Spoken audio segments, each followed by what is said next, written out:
یہ حفاظت کن لوگوں کی ہوتی ہے؟ سب سے اول ظاہر ہے کہ اللہ تعالیٰ کے فرشتادوں کی حفاظت پر سب سے زیادہ اللہ تعالیٰ نے اپنی حفاظت کا ہاتھ رکھا ہوا ہے۔ اور حضرت صلی اللہ علیہ وسلم کی پیدائش کے بعد سب سے پیارا خدا تعالیٰ کو اگر کوئی تھا تو وہ حضرت صلی اللہ علیہ وسلم کی ذات تھی، اور پیدائش سے لے کر وفات تک ہر موقع پر جس طرح خدا تعالیٰ نے اپنے اس قول کو آپ صلی اللہ علیہ وسلم کی ذات پر پورا ہوتے دکھایا، پورا کر کے دکھایا، اس کی کوئی مثال نہیں ملتی۔ حضرت مسلم موعود رضی اللہ عنہ نے اپنی تفسیر میں اسی وجہ سے فرمایا ہے کہ لہو موقباتن، یعنی اس کے لیے چوکیدار ہیں، میں لہو کی ضمیر جو ہے حضرت صلی اللہ علیہ وسلم کی ذات کی طرف پھرتی ہے، جہاں ہر موقع پر خدا تعالیٰ کی حفاظت ہمیں نظر آتی ہے۔ مکے میں آپ نے جو زندگی گزاری، جیسا کہ اسلام کی تاریخ سے روز روشن کی طرح یہ واضح ہے ہر ایک پر کہ کس طرح اللہ تعالیٰ نے آپ کی حفاظت فرمائی ہر موقع پر۔ سورہ رات جس کی میں نے آیت پڑھی ہے، یہ آپ پر مکے میں نازل ہوئی تھی، جبکہ دشمنی کی ایک انتہا ہوئی تھی، لیکن اللہ تعالیٰ نے اپنے وعدے کے مطابق ان خوفناک اور خطرناک حالات میں بھی آپ کی ایسی حفاظت فرمائی کہ دشمن جو چاہتا تھا،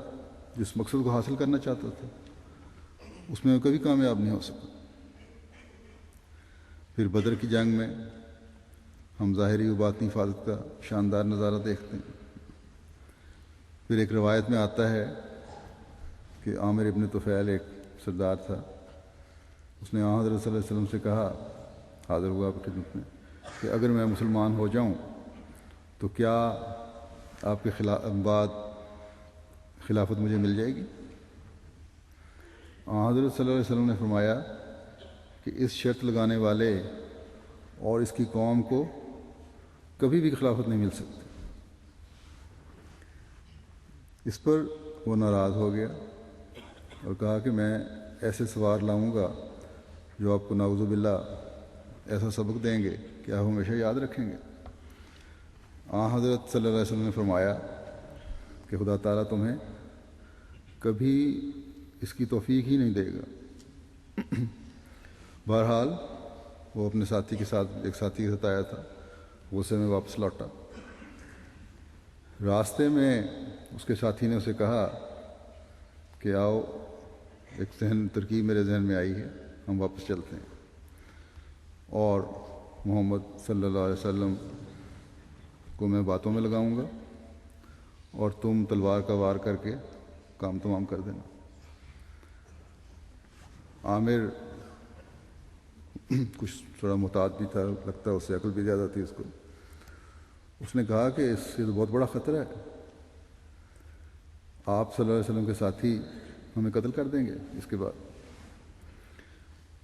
اس ساتھی نے، جو زیادہ ہی شیطان فطرت بھی تھا، کہا کہ ہم دیت دے دیں گے اس کے بدلے میں۔ چنانچہ بہرحال اس نے منا لیا اور واپس لوٹے، اور عامر کے ساتھی نے آپ صلی اللہ علیہ وسلم سے باتیں شروع کیں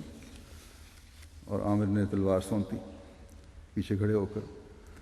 لیکن وہ آپ پر وار نہ کر سکا۔ اللہ تعالیٰ نے اس پر ایسا روب حضرت صلی اللہ علیہ وسلم کا طاری فرمایا کہ اس کا ہاتھ وہیں کھڑا رہ گیا اور حملے کی ضرورت نہ ہوئی۔ حضرت صلی اللہ علیہ وسلم نے اتنے میں مڑ کے دیکھا تو اس کے ہاتھ میں تلوار تھی، قبضے میں تلوار کا قبضہ ہاتھ میں تھا اور اٹھائی ہوئی تھی۔ تو آپ صلی اللہ علیہ وسلم اس کے ارادے کو بھانپ گئے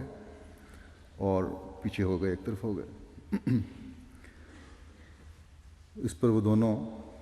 وہاں سے چپ کے چلے گئے اور آپ نے ان کو جانے دیا، کچھ نہیں کہا۔ لیکن اللہ تعالیٰ نے ایک تو حفاظت فرمائی حضرت صلی اللہ علیہ وسلم کی، اور پھر انتقام کس نے لیا ان دونوں سے کہ اس کے ساتھی پر تو راستے میں بجلی گری اور ختم ہو گیا، اور عامر کے متعلق آتا ہے کہ وہ کاربنکل کی بیماری پھوڑا ہوتا ہے، اس سے ہلاک ہو گیا۔ تو یہ ایک مثال ہے، جیسا کہ میں نے کہا کہ مختلف وقتوں میں آپ کی حفاظت کے واقعات ہمیں ملتے ہیں، اور آپ بلکہ چند ایک نہیں، آپ کی پوری زندگی ایسے واقعات سے بھری پڑی ہے جس میں خدا تعالیٰ کی خاص حفاظت فرشتوں کے ذریعے سے نظر آتی ہے۔ اس کا وعدہ جب اللہ تعالیٰ نے مکے میں کیا تھا اس حفاظت کا، تو مدینے میں پھر آپ کی تسلی کے لیے اس کا اعادہ فرمایا، اور فرمایا کہ واللہ یعصمک من الناس، یعنی اللہ تعالیٰ تجھے لوگوں کے حملوں سے محفوظ رکھے گا۔ حضرت مسیح موعود علیہ الصلوۃ والسلام فرماتے ہیں کہ حضرت صلی اللہ علیہ وسلم کا کسی کے ہاتھ سے قتل نہ کیا جانا ایک بڑا بھاری معجزہ ہے، اور قرآن شریف کی صداقت کا ثبوت ہے، کیونکہ قرآن شریف کی یہ پیش گوئی ہے کہ واللہ یعصمک من الناس، اور پہلی کتابوں میں یہ پیش گوئی درج تھی کہ نبی آخر زمان کسی کے ہاتھ سے قتل نہ ہوگا۔ حضرت مسلمہ رضی اللہ عنہ نے لکھا ہے کہ میرے نزدیک وہ مخلص صحابہ بھی موقبات میں سے تھے علاوہ فرشتوں کے، جنہوں نے آپ صلی اللہ علیہ وسلم کے آگے پیچھے لڑنے کا عہد خدا تعالیٰ کے فضل سے پورا فرمایا، بلکہ خدا تعالیٰ کے حکم سے آپ کی حفاظت صحابہ نے کی۔ اللہ تعالیٰ نے جو یہ فرمایا ہے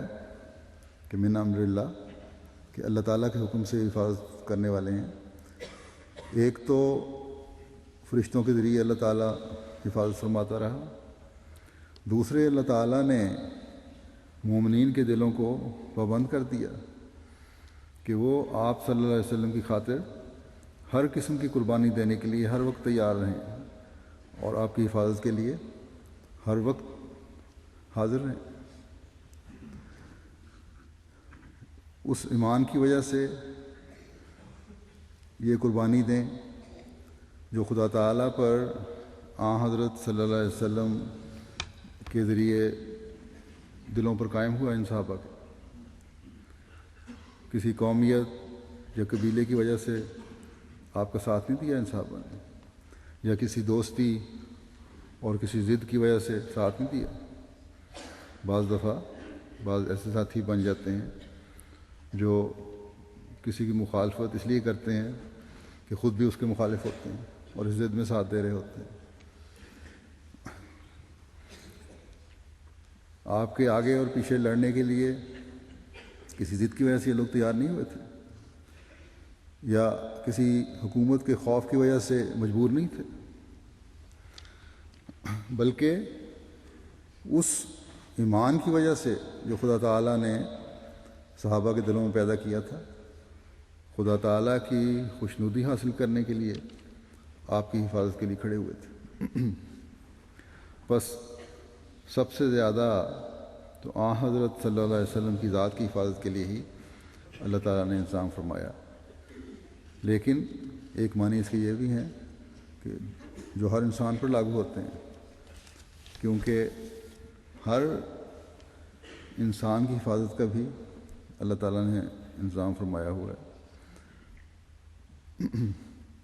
اگر وہ وبائی امراض نہ بھی پھیلی ہوں تب بھی فضا میں مختلف قسم کے جراثیم ہیں، بیماریوں کے، جو انسان کے سانس کے ساتھ جسم کے اندر داخل ہوتے ہیں۔ اللہ تعالیٰ نے ایک دفاعی نظام رکھا ہوا ہے انسان کے اندر، جو ان گندے جراثیم کو انسانی جسم کو متاثر کرنے سے باز رکھتا ہے، اور اس کے علاوہ بھی اپنے خاص ولیوں کو بعض دفعہ نشان کے طور پر بھی ان چوکیداروں کے ذریعے سے حفاظت کا نظارہ دکھاتا ہے، جو صرف ان اللہ تعالیٰ کے فرشتادوں کے لیے ہی نہیں ہوتے، بلکہ ان کے ماننے والوں کی حفاظت کرتے ہیں۔